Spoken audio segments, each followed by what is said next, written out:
इस धरती पर हमने और आपने जन्म लिया है, तीनों लोगों के अनंत अनंत जीवों ने जन्म लिया है, तो तीन कारणों से, कर्मों का फल भोगने के लिए, कर्मों का बंध करने के लिए और कर्मों का नाश करने के लिए।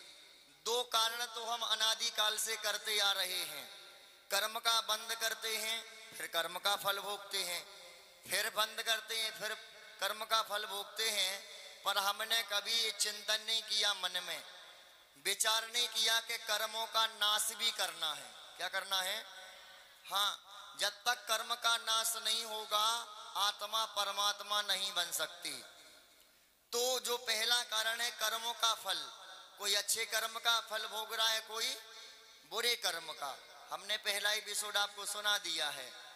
अब आगे चलते हैं। कर्म का बंध 24 घंटे, आप सुबह से 6 बजे से लेकर के शाम तक और शाम के 6 बजे से लेकर के सुबह 6 बजे तक आप मन में विचार करा करो, चिंतन किया करो कि हमने कितना पुण्य किया 24 घंटे में और कितना पाप किया है।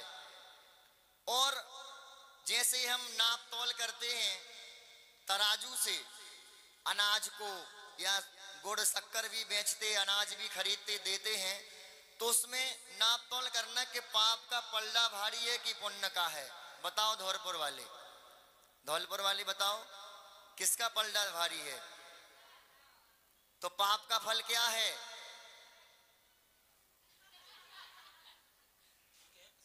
अच्छा ये बताओ, आप लोग पापी हो कि पुण्यात्मा?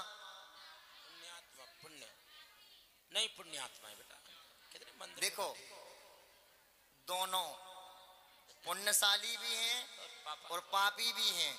हम भी नहीं, संसार में जितने भी एक गुण स्थान से लेकर के 12वें गुण स्थान तक के मुनिराज वे भी प्रतिक्रमण करते हैं। 6वें 7वें गुण स्थान वर्ती मुनिराज।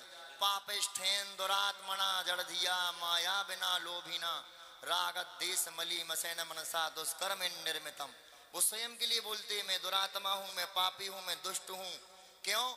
क्योंकि जाने में अनजाने में मन वचन काये से कौन कौन से पाप हो गए, क्या विचार आ गया, कई जन्मों के संस्कार हैं वो उदय में आते हैं और मुनि पद से भी लोग पीछे हट जाते हैं। त्यागी वृत्ति भी त्याग वृत्ति छोड़ देता है। पर ये मार्ग कौन सा मार्ग है? तलवार की धार पर चलना है, कांटों पर चलना है। एक बार निकल गए तो पीछे मुड़ के नहीं देखना, क्योंकि आप ध्यान रखना कैसी भी बीमारी हो जाए आत्मा नहीं मरेगी। इस शरीर भले ही, वैसे शरीर तो नहीं मरता, मरता तो आत्मा है। उसके दो भाव हैं, द्रव्य दृष्टि से नहीं मरता, पर्याय दृष्टि से मरता है।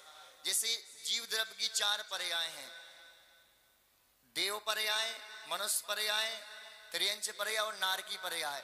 नारकी मरा, त्रियंच बन गया, मनुष्य बन गया, तो ये पर्याय नष्ट हो गई। एग्जाम्पल समझ लो, जैसे सोना है, सोने का कंगन है, उसको गला दिया तो चूड़ी बन गया, वो चूड़ी को गला दिया तो बाला बन गया, बाला को गला दिया तो हार बन गया।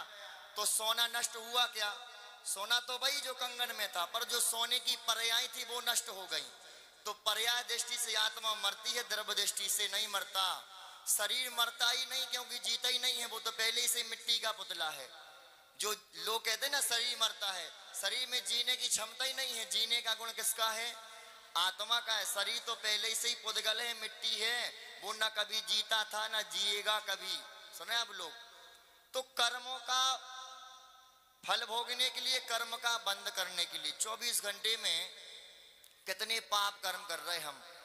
पानी छानते नहीं है, पानी छानने का त्याग है। बता, झूठ कह रहे तो बता दो, कौन कौन छाता कपड़े धोने के लिए? लेट बाथरूम जाते कौन सा पानी यूज करते हो? बताओ। सुबह से जो गीजर लगा है आपकी, उसमें कौन सा छन्ना से छन रहा है पानी? बताओ। नहीं, गलत कह रहे हैं तो बता दो। कपड़े धोने में, भोजन बनाने में कोई विचार नहीं, क्या खाना क्या नहीं खाना, सब पाप कर्म का बंद कर रहे हैं। पर अभी मुनि श्री विनय सागर जी की कृपा से हम सब पुण्य का बंद कर रहे। क्यों? सिद्धों की आराधना करने का जो हमें सौभाग्य मिला है, भगवान के दर्शन, गुरु के दर्शन, जिनवाणी के दर्शन, सांस्कृतिक कार्यक्रम देख रहे हैं, जनवाणी सुन रहे हैं, विधान भी रचा रहे, पूजा भी कर रहे, भक्ति भी कर रहे, माला भी फेर रहे, यज्ञ भी कर रहे हैं। हम सब लोग रोज धूप खेते हैं। जैसे धूप खेने कुछ लोग इतने मूर्ख हैं, कहने लगे धूप खे से जीव मर जात। आलू खा रहे वो में नहीं मर रहा जीव, उसमें नहीं मर रहे। बाजार को खा रहे, अनछना पानी, बिस्लरी को पानी पी रहा, कौन सा छन्ना लगो वो में नहीं मर रहा है जीव। कहने लगे जब धूप खे दे सो मर जाए। धूप जैसे खेने से धुआं निकलता है, वैसे ही आत्मा में बंधे हुए कर्मों का भी धुआं निकल जाता है, इसीलिए धूप खेते हैं। सुन रहे हो? इसलिए ध्यान रखना, यदि आपका गणंत का त्याग है, बाजार का त्याग है, अभक्ष का त्याग है, तो आप विचार करते हो सकता कोई धूप अशुद्ध होती है, बाजार से आती है, वो शुद्ध नहीं होती, इसलिए लोग नहीं चढ़ाते। पर जो धूप शुद्ध है उसको चढ़ाने में क्या है, सोनगढ़ी हो गए तुम लोग। तो धूप सबको खेना है, ऐसी कोई पूजन नहीं बनी पंडित जी जिस पूजा में धूप का नाम नहीं लिया गया हो। अष्टकर्म दहना है धूपम निर्वपामिति हर एक में। हाँ, तो हम कर्म का बंद कर रहे हैं। अब एक अंतिम है, कर्म का नाश करने के लिए जन्म हुआ है। तब चाहे सुर राय कर्म शिखर को वज्र है। नरक गति में, त्रियंच गति में और देव गति में कर्म का नाश नहीं हो सकता, क्योंकि योग्यता नहीं कर्म नाश करने की। हाँ, मनुष्य ही मुनि दीक्षा ले सकता है, आरिका बन सकते हैं, एलक क्षुल्लक त्यागी वृत्ति प्रतिमाधारी बन सकते हैं। देखो आप लोग और देवताओं में, हम सब में अंतर भक्ति का है। अष्टानका में या जो सिद्ध चक्र विधान करते हैं, या जो मैना सुंदरी ने किया था, 8 उपवास किए थे। कितने? निर्जल, कोई पानी नहीं लिया। और अष्टांग का पर्व जब देवता गण करते तो पूरा स्वर्ग लोक खाली हो जाता है, एक भी देव स्वर्ग में नहीं रहता। चतुर निकाय के व्यंतर भवनवासी ज्योतिषी वैमानिक निरंतर 24 घंटे पूजा करते भगवान की, क्योंकि नंदीश्वर दीप में रात और दिन का भेद नहीं होता बंधुओं। पर अंतर इतना है, वो 1000 साल भगवान की भक्ति करें उसका पुण्य अलग है, और कोई संयमी प्रतिमाधारी मुनि दिगंबरी दीक्षाधारी और एलक क्षुल्लक आरिका माता जी कर लें तो जो पुण्य उनको 1000 वर्ष में लग रहा है वो हमें एक दिन में लग जाएगा, क्योंकि हमारे अंदर संयम है। क्या है? देवताओं को भूख लगती है तो उसकी कंठ से अमृत झर जाता है, हमें भूख प्यास लगी तो कितने 2-2 बजे तक, आज तो 1:30 बज गए थे। ये आदिनाथ भगवान का चमत्कार है, अतिशय है कि तुम लोगों को 2 बजे तक भी भूख नहीं लगी, और विधान नहीं चलता तो 4 बार भोजन कर लेते 2 बजे तक। बिल्कुल। हाँ, तो कर्म का नाश कब होगा? जिस बिना नहीं जिन राज सीझे, तू रुल्यो जग कीच में, एक घड़ी मत बिसरो करो नित आओ जब मुख बीच में। 10 लक्षण की पंक्ति सुनी कि नहीं? जिस संयम, जिस तप, जिस त्याग चारित्र के बिना तीर्थंकर भगवान भी मोक्ष नहीं गए, उनको भी केवल ज्ञान नहीं हुआ, तो हम जैसे जीवों का कल्याण कैसे होगा? बंधुओं, आचार्य कुंद स्वामी ने, पंडित जी आपने तो सुना होगा, कुंद स्वामी ने अष्टपाहुर ग्रंथ में लिखा है, ध्यान से सुनो। बिल्कुल। नभी सिद्धंति वत्त धरो, जिन शासने होई तत्थैरो, नग्गो ही मोक्ष मग्गो शेषया उमग्या सव्वे। नभी सिद्धंति। जैन शासन में वस्त्रधारी को सिद्धि नहीं होती। तीर्थंकर का जीव भी क्यों ना आ जाए इस पृथ्वी पर, इस भारत भूमि पर, एक धागा भी शरीर पे है तो वो आत्मा परमात्मा नहीं बन सकता। नभी सिद्धंति वत्त धरो, जिन शासन होई तत्थैरो, नग्गो ही मोक्ष मग्गो। नग्नता ही मोक्ष मार्ग है, बाकी सब उन मार्ग हैं। तो फिर हमारे मन में विचार आया, तो हमने आचार्य से प्रश्न किया कि एलक क्षुल्लक आरिका माता जी त्यागी वृत्ति, हम लोग मोक्ष मार्गी नहीं है कि? हम तो सब कपड़ाधारी हैं। तो गुरुदेव ने कहा ये साक्षात मोक्ष मार्ग है, और ये कपड़ेधारी परंपरा से मोक्ष मार्गी हैं। सुन रहे हो? किससे? परंपरा से, क्योंकि ये भी भविष्य में दीक्षा लेंगे, ये भी दिगंबरी दीक्षा को धारण करेंगे। तो बंधुओं, हमारी आत्मा हो चाहे आपकी आत्मा, जब भी परमात्मा बनेगी तो दिगंबरी दीक्षा को अंगीकार करना ही पड़ेगा। इस मुनि मुद्रा के बिना तीर्थंकर जैसी हस्ती भी कभी सिद्धि को प्राप्त नहीं हो पाई। इसलिए निरंतर जब भी भगवान के दर्शन करो, पूजन करो, अभिषेक, शांति धारा विधान करो, माला फेरो, स्वाध्याय करो, आहार दान दो, महापात्र बनो, भगवान के माता पिता कल बने। देखो गोद भराई हुई थी, इनका एक ही भावना रखो, भगवान हमें तो दीक्षा लेना है। क्या लेना है? दीक्षा लेना है। क्योंकि जी आदिनाथ भगवान घर में बैठे बैठे कपड़े पहने पहने भगवान नहीं बने। कैसे बने? दिगंबरी दीक्षा को धारण किया। और तप की महिमा बता दें, आदिनाथ भगवान ने 1000 वर्ष तपस्या की। कितनी? तब केवल ज्ञान हुआ। महावीर भगवान ने 12 वर्ष तपस्या की, तब केवल ज्ञान हुआ। बाहुबली ने 1 वर्ष तपस्या की, तब केवल ज्ञान हुआ। मल्लीनाथ भगवान ने 6 दिन तपस्या की, तब केवल ज्ञान हुआ।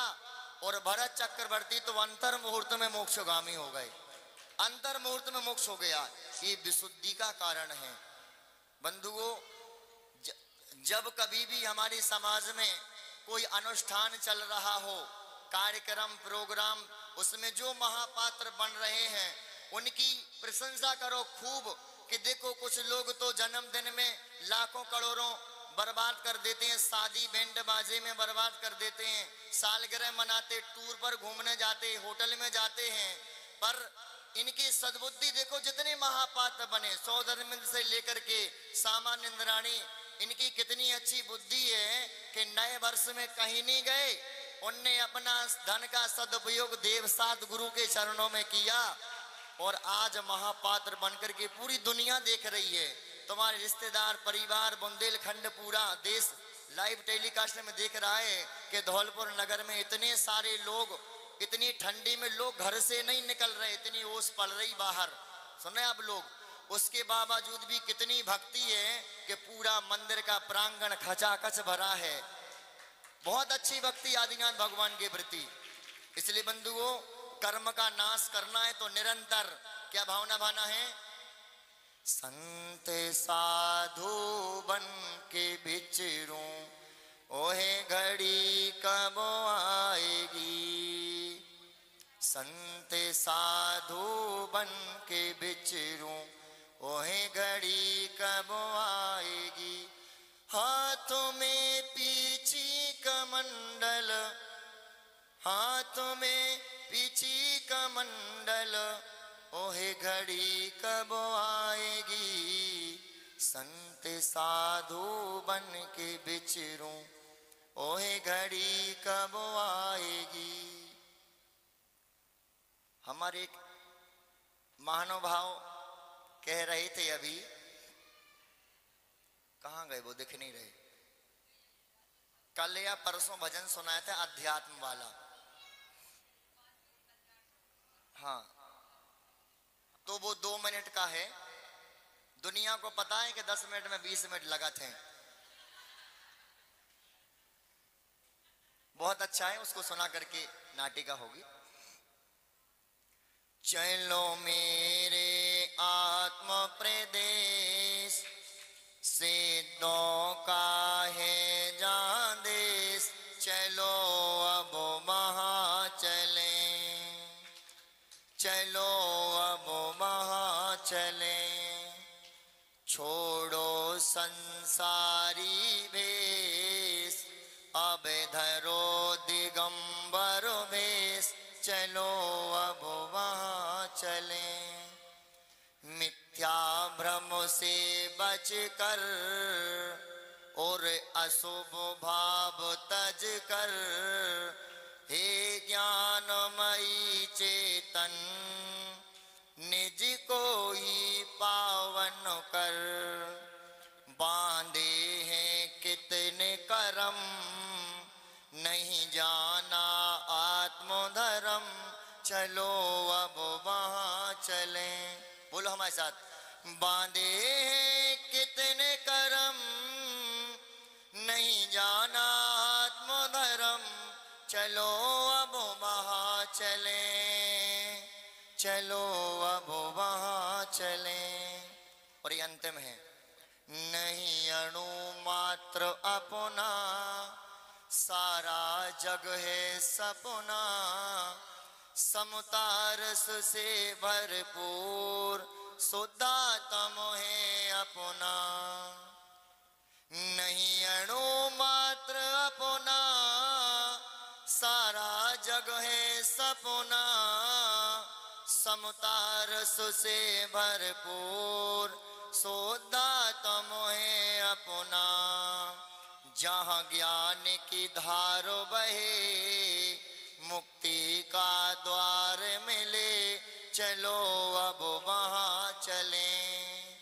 चलो मेरे आत्म प्रदेश सिद्धों का है जहाँ देश, चलो अब वहाँ चलें, चलो अब वहाँ चलें। जय बोले महावीर भगवान।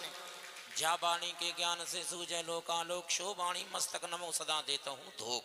9 बार नमो कर मंत्र पढ़ो, फिर आवाज देंगे। हम इंदौर से पधारे हुए हमारे राकेश भैया जी, जो एक कुशल निर्देशन में नृत्य नाटका का संचालन करेंगे, जिसका नाम है श्रीपाल मैना सुंदरी। आइएगा अब